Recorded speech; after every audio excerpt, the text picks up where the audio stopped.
que bien souvent, on va avoir le book report 1, donc qui va décompter au titre, et le book report 2 qui va décompter au chapitre ou à la partie de livre.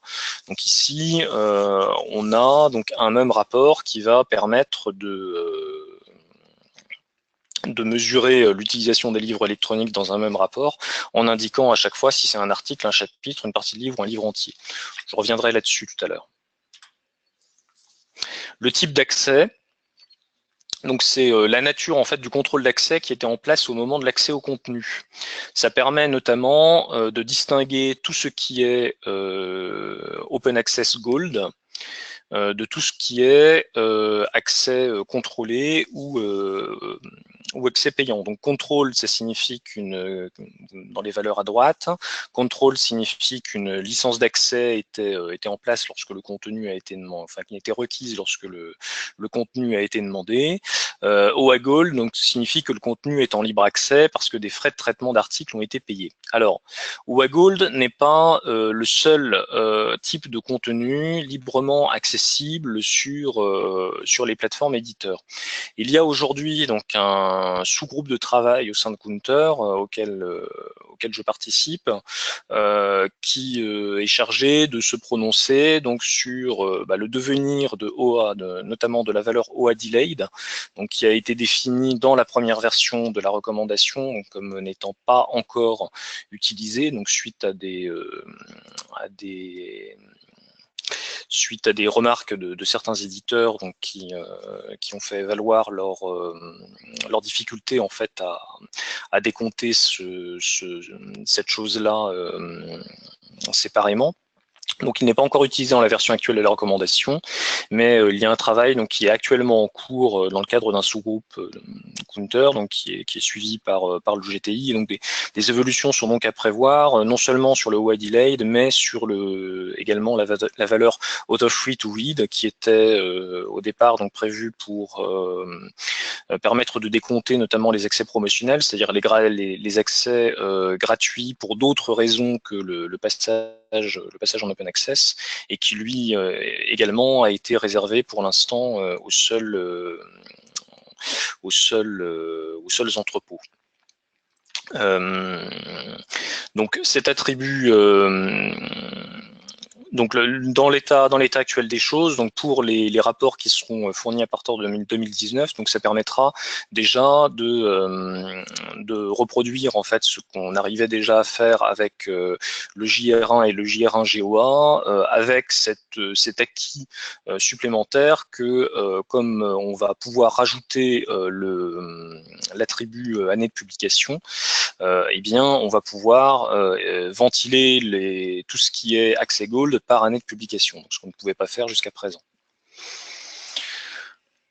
Attribut méthode d'accès, access method, donc qui permet d'indiquer si l'utilisation a été générée par la navigation normale, donc c'est-à-dire par un utilisateur humain, ou par des processus d'exploration de texte et de données, donc généralement connu sous le nom de TDM, Text and Data Mining.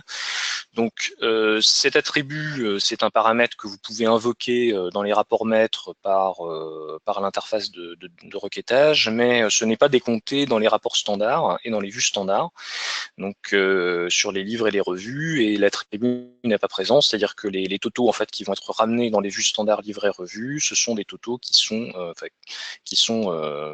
excluent les accès TDM. Mais vous pouvez donc rapatrier ces accès TDM si vous le souhaitez. Enfin, l'année de publication. Donc c'est l'année de publication de l'élément de contenu auquel on accède. Donc pour les revues, ça va correspondre notamment et évidemment au JR5. Donc si ce n'est que le passage donc de cette donnée, enfin de cet élément en attribut plutôt qu'en rapport spécifique, va permettre de la croiser avec eh bien tous les autres attributs que vous souhaitez. Donc c'est un attribut optionnel dans les rapports maîtres de type de base de données de plateforme, et puis ça apparaît comme une colonne dans la vue standard Journal Requests by Up, donc consultation donc par revue et par année de publication. donc qui correspond peu ou prou au JR5. Et là, vous pouvez l'enrichir en rajoutant par exemple une colonne gold. Donc ça peut évidemment donner des rapports qui sont assez conséquents, assez longs, mais qui permettent une vue bien plus exacte et bien plus précise sur l'utilisation qui est faite de vos collections. Alors, voici un exemple donc de rapport commenté. Je reprends la parole. Vas-y si tu veux. Je repose un peu. Du coup, là, on vous montre ce à quoi un rapport V5, enfin un rapport counter ressemble dans la version 5. La première chose à noter, tu peux passer à la diapo suivante, c'est l'entête. Donc l'entête sera identique pour tous les rapports, désormais identique pour tous les rapports, ce qui n'était pas le cas dans la V4 et qui compliquait un peu la tâche de travailler en masse sur des fichiers tabulés, récupérés via counter. Donc maintenant, toutes les entêtes de rapport font 12 lignes et la structure de cette entête restera la même d'un type de rapport à l'autre. Il y a eu en plus l'ajout d'une ligne vide entre l'entête et le corps du rapport pour faciliter toujours la même chose, les traitements en masse de ces fichiers. Donc là, ce qu'on vous présente, c'est le rapport sous format tabulaire, Excel pour ne pas le nommer, mais ça pourrait être un autre logiciel de tableur. Donc, ce qu'on peut voir dans cette en-tête, c'est la description du rapport. Donc, le nom du rapport, son identifiant son identifiant qui correspond au nom, la version de counter utilisée. Donc là, on voit que c'est la version 5. Et puis, des informations sur qui est-ce que ce rapport concerne. L'établissement, son identifiant. Et puis ensuite, on a les types de mesures dont Thomas vient de vous parler. Donc, quel type de mesures sont représentées dans ce rapport? Les filtres éventuels qui sont appliqués à ce rapport. Parce qu'en fait, le rapport qu'on vous présente là, c'est soit un rapport maître, soit une vue d'un rapport maître. Et ce qui fait la différence entre un rapport maître et une vue, c'est l'utilisation de filtres. Donc là, vous voyez que on a demandé à avoir un seul filtre, celui sur le type d'accès, et qu'on veut seulement le type d'accès contrôlé pour les données qui vont être contenues dans le rapport. Ensuite, on a une case pour déterminer les attributs. Tu peux revenir juste à la diapo d'avant. Voilà. Les attributs qui restaient vides, les exceptions éventuelles s'il y en avait eu, et puis la période qui est concernée par le rapport. Et ensuite, la date de création et l'éditeur ou le fournisseur qui a créé ce rapport. Diapo suivante. On voit le fait que le vocabulaire, enfin on le voit, c'est l'exemple du fait que le vocabulaire est désormais cohérent dans les rapports de la version 5. Donc la terminologie utilisée, celle que vous voyez ici en zoom, sera la même dans tous les rapports, quel que soit le format du rapport, c'est-à-dire la version tabulaire ou la version récupérée par Sushi, dont on parlera tout à l'heure. Et la diapo suivante montre que les détails présentés... Tu peux passer à la diapo suivante, Thomas ? Les détails présentés dans les rapports, donc les titres de colonnes notamment, restent aussi uniformes d'un rapport à l'autre. Donc par exemple, les noms des colonnes et leur ordre sera toujours le même. Donc on retrouvera toujours les mêmes colonnes au même endroit, quel que soit le rapport demandé, et les labels des colonnes restent identiques. Donc ça facilite aussi énormément la vie. Si tu passes à la diapo d'après, donc là on va parler du protocole de récupération des rapports. C'est-à-dire qu'en gros, on aura deux façons de récupérer les rapports, un peu comme aujourd'hui. Des rapports récupérés sous forme tabulaire directement sur le site des éditeurs, ou des rapports moissonnables via Sushi, qui est un protocole d'interrogation et de récupération de rapports. Et ce protocole voit aussi beaucoup de modifications pour le passage à la version 5. Si tu passes à la diapo d'après, Thomas. Donc, on passe d'une interface d'un protocole qui s'appelle SOAP à une interface RESTful qui renvoie des rapports qui sont formatés en JSON. Donc, c'est des formats et des façons de travailler qui sont très familiers à la plupart des développeurs web aujourd'hui. Et ce sont des choses beaucoup plus légères à manipuler et à mettre en place que l'était le protocole Sushi précédent, enfin le protocole Sushi actuel en fait, celui dont on sert par exemple pour le portail mesure. L'avantage de cette interface et de ce format JSON utilisé, c'est qu'il est désormais possible de récupérer des rapports d'usage assez volumineux, mais aussi, enfin des rapports complets, mais aussi des bribes de rapports. Donc ça va faciliter l'intégration ou l'affichage de données counter dans d'autres applications. Si certaines, comme des ERMS par exemple. Donc si certaines de vos applications ont besoin d'aller chercher des détails d'usage pour un titre, par exemple, la requête sushi sera facilitée et la récupération de la donnée en réponse sera aussi facilitée. Si on passe à la diapo d'après, vous voyez à quoi ressemble une requête sushi dans la version 5. Donc en gros, en début, c'est une URL, c'est un lien cliquable. Quand on diffusera les diapos, vous pourrez cliquer sur le lien et atterrir sur la réponse à cette requête sous forme d'un lien de navigateur. Donc vous voyez que l'adresse de base, c'est just.gis.ac.uk, c'est le site du JUPS qui a mis en place cette URL de test. On voit ensuite qu'on s'adresse sur ce site-là à une API Sushi Counter version 5, qu'on demande un rapport du type TRJ1, qui est l'équivalent du JR1 en fait, et puis un point d'interrogation, et à la suite de ce point d'interrogation, des paramètres de la requête. Donc un identifiant de requêteur, la personne qui demande le rapport, un identifiant de client, donc l'établissement pour lequel ce requêteur demande un rapport, et puis ensuite un identifiant de plateforme et une date de début et une date de fin. Et si on clique sur ce lien, tu peux passer à la diapo d'après, Thomas, on voit au format JSON cette fois, l'équivalent de ce que vous avez vu apparaître dans le fichier Excel qu'on a présenté, la réponse que fournit Sushi à votre requête. Et dans cette réponse, il y a sur la partie gauche, là dans le cadre à gauche, l'entête, exactement les mêmes informations que ce qu'on avait dans le fichier tabulé tout à l'heure. Et sous cette entête, un certain nombre de lignes qui représentent les données d'usage. Donc, dans le bloc de gauche, en bas à gauche, vous voyez, je crois qu'il y a 9 lignes. Et dans le bloc de droite, c'est une des lignes dépliées. Donc, dans cette ligne dépliée, vous voyez les éléments du rapport qui vous sont rapportés par cette requête. Et c'est ça qui est très facile à manipuler. Donc ça, c'est du format JSON. A priori, vous n'aurez pas du tout à le manipuler, mais c'est pour vous montrer à quoi ça ressemble avant qu'on repasse dans Excel. Et donc ça, c'est des choses qui s'intègrent très facilement. C'est des formats d'échange standard quand on parle d'intégration dans un site web ou dans des outils web, ou dans d'autres outils d'ailleurs. Je pense que tu peux passer à la diapo d'après. Donc là, ce que je vous montre, c'est un exemple de client sushi qui a été créé par des collègues d'EBSCO qui sont très actifs dans le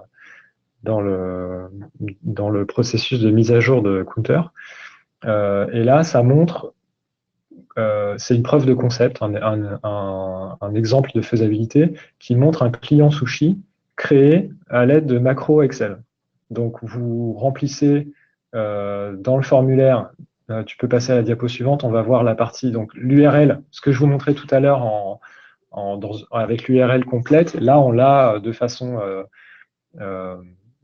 détaillée et saisie dans un outil type formulaire. Donc, l'URL sushi, l'identifiant du requêteur, l'identifiant du client, et puis le nombre de résultats par page et l'identifiant de la plateforme pour laquelle on demande un rapport. Et sur la diapo suivante, les paramètres qu'on précise en disant le type de rapport qu'on veut, la date de début et la date de fin.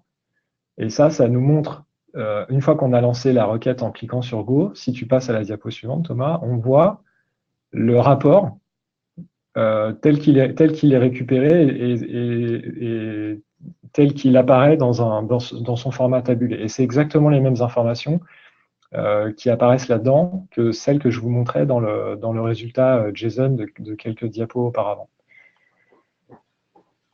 Voilà, donc ça, c'est pour la partie sushi.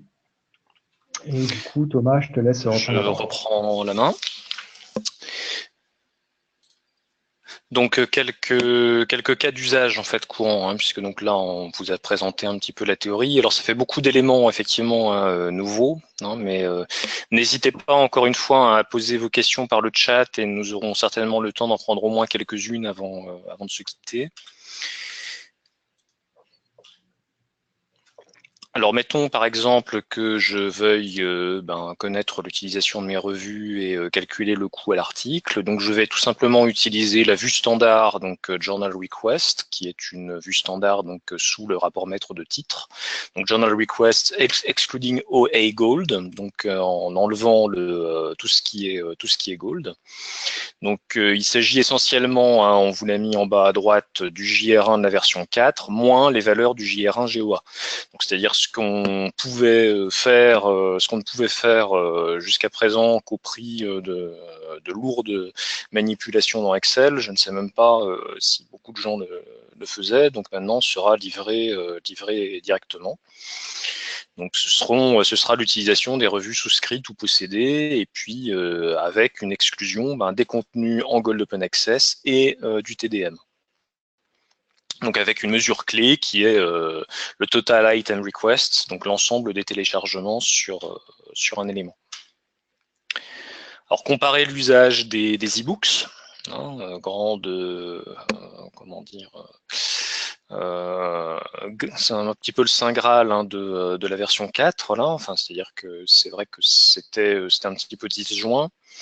Donc on aura une vue standard, donc book requests excluding OA Gold, donc avec qui rendra compte donc de l'utilisation des livres souscrits ou possédés, donc et qui fournira des statistiques comparables, donc quelle que soit la présentation, donc indépendamment de la présentation du contenu sur la plateforme. Donc avec toujours une exclusion donc des contenus en Gold et du TDM, et puis une mesure clé qui est cette fois donc Unique Title Request, donc par opposition à Total Item Request ici. Donc c'est-à-dire que là on a le décompte de l'utilisation par titre unique. Utilisation des archives de revues ou des acquisitions pérennes. Donc ici, on va utiliser la vue standard Journal Requests by Yop Requests, donc en excluding OA Gold. Donc pour obtenir l'utilisation des revues souscrites ou possédées avec une répartition par année de publication. Donc on n'aura pas dedans, donc on va exclure évidemment toujours le GOA et le TDM, donc avec une mesure clé qui est le Total Item Request. Donc et puis le fait que avec le tableau qu'on obtient de la sorte, donc en appliquant simplement des filtres par titre ou en faisant un simple tableau croisé dynamique, on peut facilement faire ressortir l'usage par année de publication. Donc ces rapports, vraiment ces rapports, donc augmenter des rapports qu'on peut obtenir par des requêtages spécifiques, donc permettent de couvrir des cas d'usage et des possibilités d'analyse qui n'étaient pas possibles ou qui étaient très compliquées auparavant. Alors sur l'utilisation des bases de données, là donc on est dans de l'un petit peu plus classique, un petit peu plus ancien. Donc la vue standard à utiliser, donc Database Search and Item Usage, donc l'usage des bases de données donc au niveau des recherches, des requêtes et donc nouveauté des investigations, donc avec toujours exclusion du GOA et du TDM. Et puis deux mesures clés, donc les investigations et les requêtes. Donc les investigations pour les bases sans texte intégral et les requêtes pour les bases avec texte intégral. Alors, deux mots peut-être, un petit peu plus que deux, sur les contenus non utilisés. Donc aujourd'hui, les pratiques sont un petit peu partagées, hein. Certains éditeurs fournissent des rapports qui incluent les titres qui ont un usage égal à 0, d'autres ne le font pas pour alléger les rapports. Donc bon, le fait est que de fournir l'affichage des contenus non utilisés, donc c'est-à-dire pour lesquels l'usage est égal à 0 dans leur rapport. Donc c'est la raison pour laquelle l'affichage des contenus non utilisés n'est pas obligatoire pour être déclaré conforme à Counter. Mais les fournisseurs de contenu peuvent toujours l'inclure si leurs systèmes sont capables de le faire. Donc la réponse en fait à ça, puisque donc l'objection qu'on pourrait dire, si je ne peux pas avoir la liste de mes contenus non utilisés, comment je fais par exemple le ratio sur la quantité de titres dans ma collection d'e-books par exemple, qui est vraiment utilisé sur la totalité de mon bouquet. D'autre part, la réponse de Counter, c'est de dire que Counter encourage les fournisseurs à mettre autant que faire se peut les collections, les listes de contenus accessibles pour chaque client, pour chaque institution au format KBART. Donc il y a à se mettre en conformité avec les recommandations également du groupe NISO qui s'est constitué donc sur l'automatisation de KBART. On vous en dira 2 mots là dans 2 minutes, et dès qu'elles seront disponibles, de manière à ce qu'on puisse automatiser la fourniture de ces fichiers. Et d'autre part, donc l'autre demande, c'est d'utiliser les mêmes identifiants dans ces rapports, dans ces fichiers KBART et les rapports Counter, de manière à pouvoir faciliter le recoupement et à faire des croisements en fait en local de manière simple. D'autre part, donc, on estime également que ce sont les ERMS qui ont vocation et qui seront sans doute les plus à même de représenter efficacement les rapports entre les collections et les usages par le développement d'outils appropriés, mais ce qui n'empêche pas le développement et la mise à disposition d'outils ou de fichiers créés par la communauté, donc qui peuvent être aussi simples que des fichiers Excel avec des macros, donc qui pourraient être capables de moissonner les données de contenu et d'utilisation, donc à la fois les fichiers KBART et les données Counter, et d'effectuer les analyses désirées donc en un seul clic. C'est quelque chose également à quoi Couperin va réfléchir évidemment dans les prochains mois. Oui, donc là je parle un petit peu là je parle un petit peu pareil d'un outil qui sert à faire la démonstration de faisabilité, un peu comme ce qu'on montrait tout à l'heure avec le client Sushi créé avec des macros Excel. Donc ça c'est le résultat d'un travail, le résultat, c'est un travail en cours par un groupe de travail de la NISO qui s'appelle KBART Automation, qui se charge de plancher sur l'évolution de la recommandation KBART. Donc KBART est dans sa version 2 actuellement, et là l'idée c'est de faire évoluer KBART pour prendre en compte les listes de revues individuelles, donc les listes de revues établissement par établissement, et d'arriver à automatiser à la fois la requête et la récupération de ces listes qui correspondraient à des bouquets spécifiques à l'échelle de chaque établissement. Donc ça, c'est un outil qui montre à quoi pourrait ressembler ce travail de requête et de récupération. Donc là, on ne parle plus de requêter des rapports Counter, mais on parle de requêter des listes KBART propres à vos établissements. Donc on peut voir, diapo suivante, que on a une liste déroulante, je ne sais pas si on le voit d'ailleurs, si voilà, la liste déroulante des providers serait gérée dans l'onglet qui s'appelle My Providers, donc le 4e onglet. Donc c'est le fait de déclarer ces fournisseurs dans l'onglet My Providers qui déclenche l'apparition de la liste déroulante. Et pour chaque fournisseur identifié, on a accès au formulaire qui permet de rentrer ces critères de requête. En diapo, alors là j'ai plus du tout les numéros de diapo, Thomas, passe à la suivante pour voir. Voilà, donc là c'est la liste KBART qui serait rapatriée par la requête qu'on a générée. Et sur la diapo d'après, l'idée qu'on puisse croiser cette liste KBART avec les données d'usage Counter rapatriées elles aussi. Donc on aurait un système avec 2 requêtes où on pourrait, pour chaque titre rapatrié dans la liste KBART, récupérer les stats d'usage correspondant à ces titres qui sont le reflet du bouquet auquel vous souscrivez en tant qu'établissement. Donc ça, pareil, c'est une preuve de concept, mais ça montre ce vers quoi on se dirige. Et ce qui est rendu possible par le fait que Counter passe en version 5 et le fait que KBART connaisse bientôt une nouvelle version qui permette de faire ça. Côté KBART, je crois qu'on a terminé. Si tu passes à la version suivante, je vais dire 2 mots des rapports consortiaux.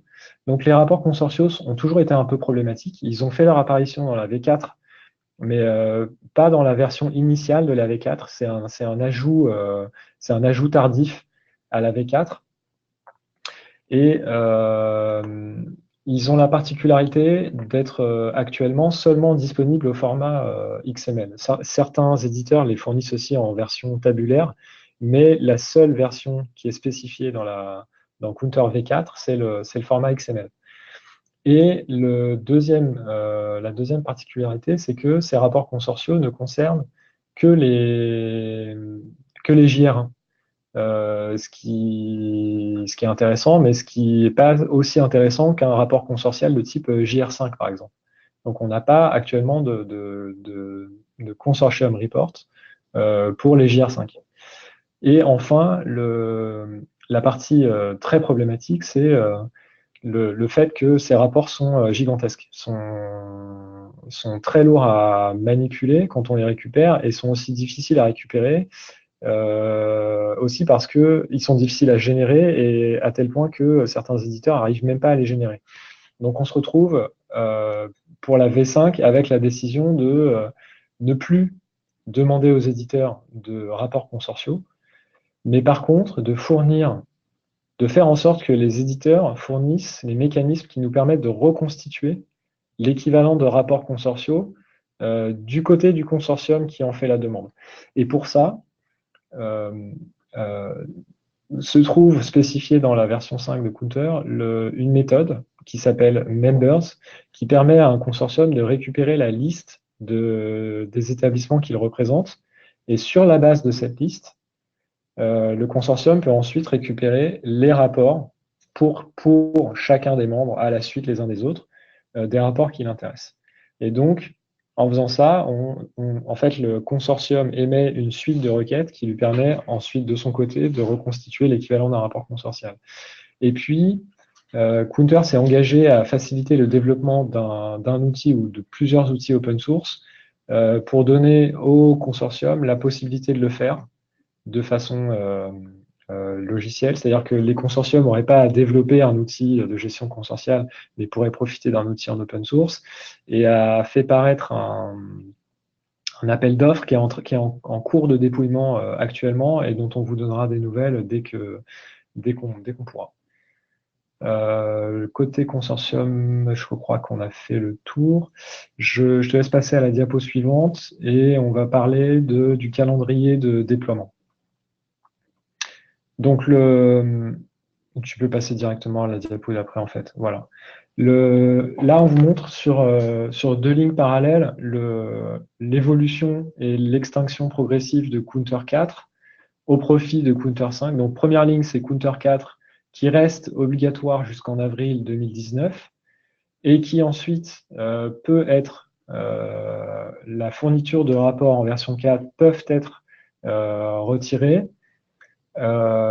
si l'éditeur fournit leur équivalent en V5 pour les 2 ans précédents. Donc en avril 2019, tous les éditeurs qui auront fait l'effort de passage à la V5 pourront terminer de fournir des rapports V4 s'ils fournissent 2 ans calendaires de rapports en version 5. Donc ça nous amène en avril. S'ils arrivent à fournir des rapports V5 depuis avril 2017, en mai 2019, ils peuvent ne fournir que des rapports V5 et ensuite éteindre complètement la V4. Pour les éditeurs qui n'auraient pas réussi à fournir ces 2 ans calendaires, ils peuvent continuer jusqu'en janvier 2021 et en janvier 2021 retirer. Donc à partir de janvier 2021, normalement, plus aucun éditeur ne fournit de rapport Counter V4. Et en dessous, vous voyez pour la version 5, donc ces rapports en version 5, ils sont optionnels depuis août 2017 et ils vont le rester jusqu'en décembre de cette année. Et ils deviennent obligatoires à partir de janvier. Et puis à partir de là, ils restent obligatoires. Donc je ne sais pas exactement si... J'ai pas encore fait le tour d'horizon. Je ne sais pas si des éditeurs proposent déjà la V5. mais ils peuvent déjà le faire. Et à partir de janvier prochain, normalement, dans les interfaces d'administration des plateformes éditeurs, on doit voir apparaître la possibilité de récupérer des rapports en V5. Voilà, j'espère que ça, c'est assez clair. Et du coup, Thomas, je te relaisse la parole.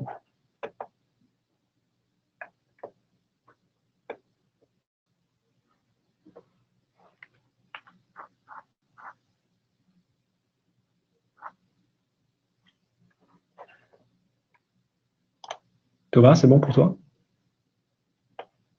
Excusez-moi, en fait, j'avais désactivé mon micro, voilà, donc j'espère que tout le monde m'entend à présent. Donc je disais que ces précisions en fait viennent répondre à l'une des questions qui ont été posées via le chat. Donc est-ce qu'il y aura un équivalent V4 permettant de comparer les chiffres de 2018 et 2019? Donc oui, puisque de toute façon il y aura un chevauchement en fait des deux versions. Alors, à noter également donc la disponibilité de guides pratiques donc sur Counter 5, donc qui sont peut-être un petit peu plus digestes et faciles à lire que la recommandation elle-même qui fait 160 pages. Donc un guide à destination des fournisseurs avec quelques notes techniques, et puis donc tout récemment un guide à destination des bibliothécaires. Donc le guide à destination des fournisseurs a d'ailleurs été traduit en français, donc avec la participation de Couperin. Donc, enfin, Couperin a animé la traduction de ces guides. Le code de pratique lui-même est en cours de traduction à l'INIST. Donc cette traduction est, je crois, terminée pour un premier jet, donc qui va donc faire l'objet d'une relecture dans les semaines qui viennent. Donc avec un objectif de publication probablement aux alentours de la rentrée 2018, donc de septembre 2018. Cependant que le guide à destination des bibliothécaires donc était lui aussi en cours de traduction par un consortium, par nos collègues du CRKN, donc du consortium canadien. Juste un mot également pour signaler, alors deux mots également peut-être sur le processus de certification, puisqu'on n'a pas développé de diapo spécifique là-dessus, mais je profite de cette présentation pour rappeler que la fourniture de statistiques Counter donc suppose normalement la soumission du fournisseur donc à une procédure d'audit qui vient attester de la qualité des données fournies et de leur conformité au cahier des charges Counter, enfin à la recommandation Counter. Donc jusqu'à présent, force est de constater que beaucoup d'éditeurs, en particulier francophones, fournissent des statistiques Counter sans se soumettre à cette procédure de certification. Donc en espérant faciliter un petit peu les choses pour certains éditeurs, donc Couperin avait travaillé à essayer de mettre sur pied avait travaillé avec une société, certains organismes de certification, donc DECRA. Donc ce n'est pas un produit Couperin, bien évidemment, hein. On a simplement essayé de voir si quelqu'un était intéressé pour se positionner sur ce marché, et DECRA a répondu positivement. Donc vous avez aujourd'hui une offre de certification Counter donc qui est disponible en France avec un interlocuteur français. Donc nous espérons que pour la version 5, cette offre pourra permettre peut-être de faciliter un petit peu les choses pour que les éditeurs français et francophones se soumettent réellement à cette procédure de certification. Dans tous les cas, donc il faut savoir que les rapports Counter qui ne sont pas, qui sont fournis par des éditeurs qui ne sont pas listés en gros sur la page web de Counter, en fait, font très probablement du Counter du mieux qu'ils peuvent, mais n'ont pas été en tout cas audités sur la qualité des données fournies. Alors, quelques ressources pour aller plus loin et puis pour suivre un petit peu les évolutions les prochains temps. Donc, vous avez tout d'abord le site web de Counter, hein, projectcounter.org, donc sur lequel vous allez retrouver tous les éléments, notamment les éléments qui sont ici, donc le code de pratique, le code pratique de la version 5, donc en anglais, également une foire aux questions. Toujours en anglais. Vous pouvez suivre le projet Counter sur Twitter, donc avec Project Counter. Et puis vous avez également un site qui est assez actif par moment, enfin sur lequel en tout cas que vous pouvez en tout cas utiliser pour toutes les questions concernant les données d'usage, donc qui est en anglais également, mais qui est animé par des personnes qui gravitent également autour de Counter, qui est usus.org.uk,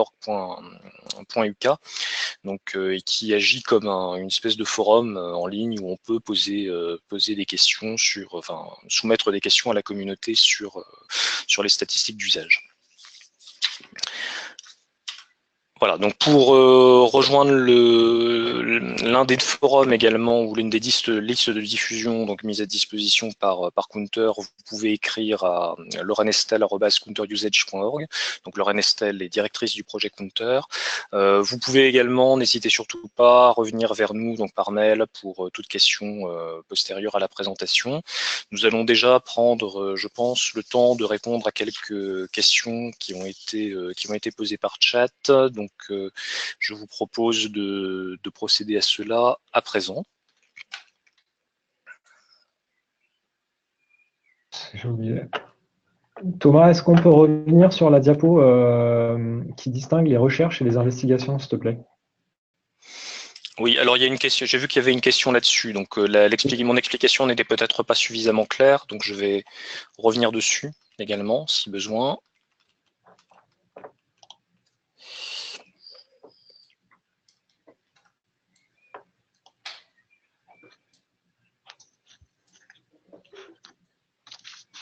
Je te laisse la parole ou je Non, retente. oui, je peux en parler un peu. Donc, en fait, Oui, l'idée vas-y. de séparer entre ce que Counter appelle request et ce que Counter appelle investigation, c'est déjà de voir que les requests sont seulement une sous-partie des investigations. Donc, les investigations, c'est en gros l'activité qu'on peut avoir et qu'on peut mesurer sur une plateforme. Et c'est l'idée sur certaines plateformes, il y a une activité qui n'est pas seulement de télécharger des articles en HTML, mais que la plateforme fournit à ses utilisateurs d'autres modalités d'interaction que Counter ne prenait pas en compte jusqu'à présent. Donc là, l'idée, c'est d'élargir le spectre de ce qu'on voit les utilisateurs, les lecteurs faire, et d'en tenir compte dans les rapports d'utilisation. Donc de fournir une utilisation qui est plus large que simplement afficher un article en HTML ou télécharger un fichier PDF. Donc ça, c'est la première idée qui est derrière investigation. Et dans ces investigations, on veut quand même pouvoir distinguer, en gros, ce pourquoi on s'abonne, c'est-à-dire ce pourquoi on paye. C'est-à-dire le fait que des utilisateurs ou des lecteurs téléchargent des articles en PDF, téléchargent des e-books, téléchargent ou affichent un article en HTML ou regardent une vidéo en entier s'il s'agit d'une plateforme type multimédia. J'espère que c'est plus clair. Si ce n'est pas le cas, n'hésitez pas à nous relancer dans le chat. Et ensuite, la diapo d'après de celle-là, Thomas, parce qu'il y a encore une question sur la diapo d'après de celle-là. Du coup, il y a une diapo sur laquelle on parle de recherche et d'investigation plus loin ou pas? Ça me dit rien. Non, c'est celle-ci c'est peut-être celle-là. que tu voulais, oui. Et du coup, là, je vois pas très bien quelle est la question. Les recherches, les requêtes, les investigations. Ah, d'accord. Donc, en fait, dans les types de mesures que tu identifiais, qui sont identifiés dans la diapo, on a les recherches, les requêtes, téléchargements, les investigations et les accès refusés sont signalés. Oui, c'est peut-être la formulation là qui est un peu floue par rapport au schéma précédent.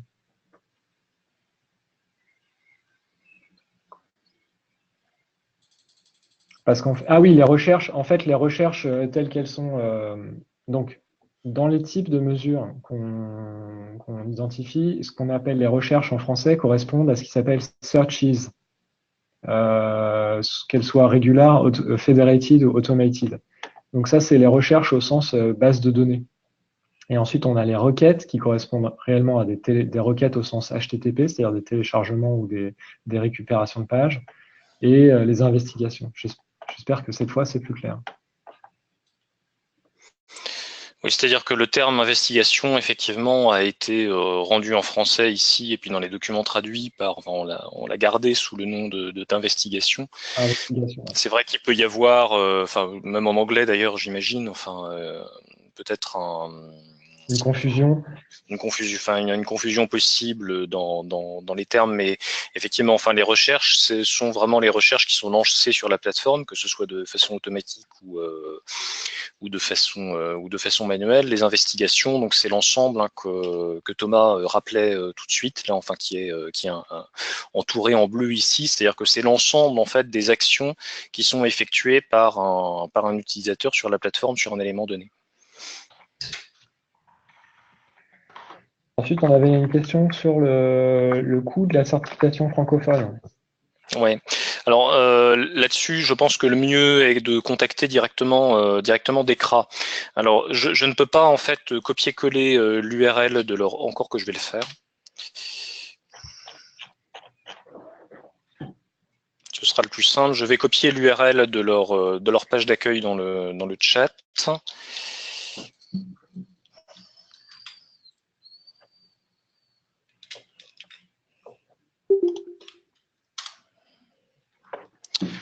Voilà. Donc le mieux est de les contacter pour toute demande de devis. Ensuite, bon, nous ne sommes pas là pour faire de la publicité pour DECRA, évidemment. Enfin, je signale simplement l'existence de cette offre. La logique veut également que je signale que les deux bureaux qui jusqu'à présent sont signalés comme menant, et ont l'habitude de mener à l'international des analyses, des audits counter de manière régulière et depuis de très nombreuses années, sont ABC le bureau ABC en Angleterre et ABCE en Angleterre et le bureau BPA aux États-Unis. Donc vous retrouverez leurs coordonnées, je crois, sur le site de Counter.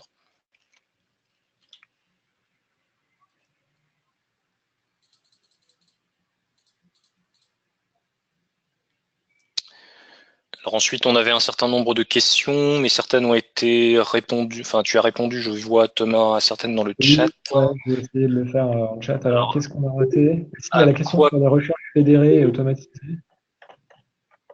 Pardon.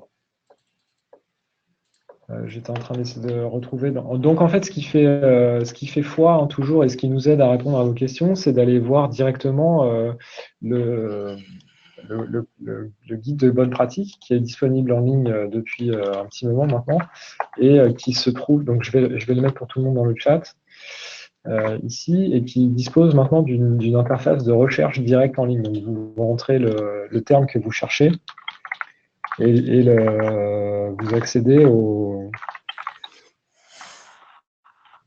rubriques dans lesquelles il est question de ces choses-là. Donc plutôt que de vous dire de bêtises, je vais regarder comment est précisée cette notion de search is automated, comme ce sera plus simple. Du coup, Thomas, je te laisse répondre à d'autres questions en même temps. Alors l'exclusion du TDM fait partie du rapport standard. Oui, tu avais répondu oui. Elle est bien effectivement prise en charge dans la vue standard. Donc il faut la demander explicitement en fait dans les rapports que vous pouvez demander par l'interface de requêtage. Alors, quelle est la différence également entre Total Item Requests et Unique Item Requests? Alors, Total Item Requests, c'est tout simplement le nombre de requêtes, donc c'est-à-dire de téléchargements sur l'ensemble des éléments. C'est-à-dire que si par exemple j'ai 2 livres, qu'il y en a un qui est téléchargé 2 fois et un autre une fois, on va avoir 3 en fait en total item request. Unique item request, c'est le nombre d'éléments qui ont été demandés. Donc c'est-à-dire que si sur ces 2 mêmes livres, j'ai toujours 2 requêtes sur l'un et une requête sur l'autre, en fait, je vais compter 2 dans unique item request. J'espère que c'est plus clair comme ça. Encore une fois, n'hésitez pas à aller consulter notamment les guides pratiques. Si vous êtes mal à l'aise avec l'anglais, n'hésitez pas à aller consulter les guides pratiques qui ont été traduits en français. Le guide pratique pour éditeur, même s'il y a écrit pour éditeur sur la couverture, est évidemment tout à fait lisible par des bibliothécaires. Hein, donc, c'est-à-dire qu'il est plus orienté évidemment production de données. Mais justement, enfin, ce genre de questions, vous trouverez les réponses, je pense, assez facilement à l'intérieur, avec en plus des exemples à la clé. Je reviens ici sur la distinction entre moteur de recherche fédéré et agent de recherche automatisé. En fait, dans le guide Counter, ils sont catégorisés dans appartiennent à la même catégorie. En fait, c'est toutes les requêtes qui sont émises par des outils donc qui sont automatisés soit en partie, soit complètement. Donc c'est des choses que les utilisateurs de ces outils laissent tourner et qui tournent régulièrement et qui donc créent une activité sur la plateforme d'un éditeur sans qu'une personne humaine soit nécessairement derrière. Et ce qui compte, c'est d'arriver à pouvoir séparer cet usage de l'usage humain. Et donc, on met dans la catégorie des usages automatisés l'utilisation des moteurs de recherche fédérés et de ce qu'on appelle des agents de recherche automatisés, qui sont d'autres outils pour lancer des requêtes à intervalles réguliers. J'espère que c'est plus clair. Mais il n'y a pas plus de détails que ça dans le guide. Il y a encore une question, à quoi correspond le critère multimédia? Alors, je pense que ça se réfère à la diapositive sur les data types.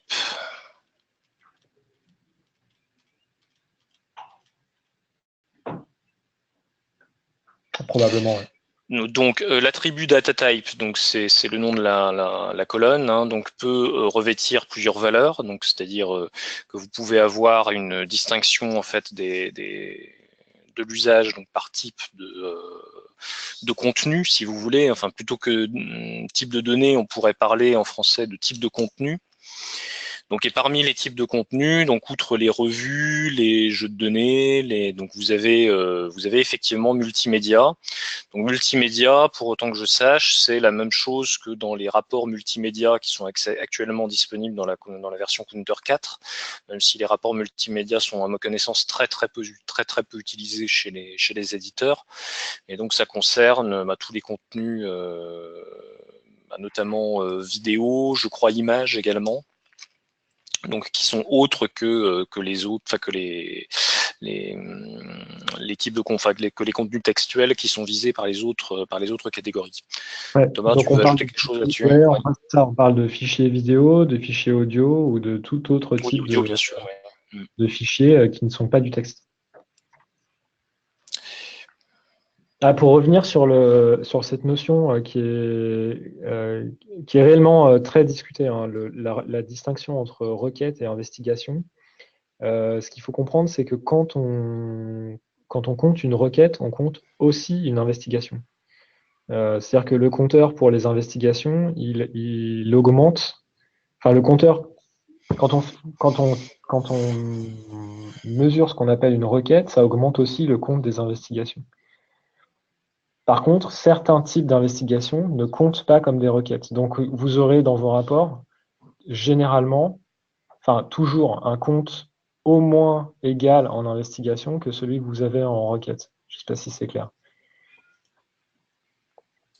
À chaque fois qu'il y a une requête à chaque fois qu'il y a un événement de type requête qui est comptabilisé, ça incrémente aussi le compteur des investigations, ce qui n'est pas forcément le cas dans l'autre sens. Et pour prendre le cas des bases de données. Attends, le plus simple est d'aller sur la diapo en fait pour expliquer ça. Hein. Je consulte un résumé, je vais incrémenter mes investigations de 1, mes requêtes de 0. Je consulte un lien je clique sur un lien vers le résolveur, mes investigations vont augmenter de 1, mes requêtes vont augmenter de 0. Je clique sur le plein texte HTML, mes investigations vont augmenter de 1, mes requêtes vont augmenter de 1. Je clique sur plein texte PDF, mes investigations vont augmenter de 1, mes requêtes vont augmenter de 1. Voilà. Effectivement, les requêtes étant un sous-ensemble des investigations, les investigations, c'est la totalité des actions possibles sur la plateforme, les requêtes sont un sous-ensemble des investigations, donc qui concernent ce pourquoi on a réellement payé, en fait, enfin ce qu'on a réellement payé et ce qui est réellement le contenu, en fait, pour lequel on veut compter un usage. Mais il n'empêche que donc décompter le nombre d'investigations permet peut-être une autre approche en fait sur l'intérêt porté par tel ou tel contenu. Ce que je propose, on commence à voir que beaucoup de participants partent, puisqu'en fait, ça fait déjà un peu plus d'1 heure qu'on a commencé. C'est qu'on arrête pour aujourd'hui la présentation. N'hésitez pas à nous envoyer vos questions par mail, si besoin. Et puis, on vous préviendra sur les listes quand les slides de la présentation seront disponibles soit sur le site Couperin, soit sur le site projectcounter.org. Et de même avec la vidéo, donc j'espère qu'on n'aura pas trop raté le début. Je ne sais pas exactement quand l'enregistrement s'est mis en route. Nous communiquerons sur les suites et la mise à disposition, donc sur la liste Agora de Couperin pour ceux qui y sont. Donc c'est une liste qui est normalement librement accessible. N'hésitez pas à vous y inscrire si vous ne la suivez pas. On essaiera de relayer également sur d'autres listes, code de Bib, etc. Donc en tout cas, merci de votre Thomas, participation. est-ce que tu peux réafficher la dernière diapo avec nos adresses mail? Oui, tout à fait. Merci.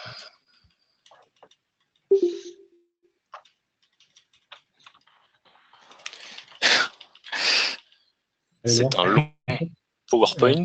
Voilà. Alors, donc voilà nos mails. Donc c'est tout simplement nom, point, prénom, Thomas Couperin et puis moi à l'Université de Lorraine. Ce n'est pas compliqué.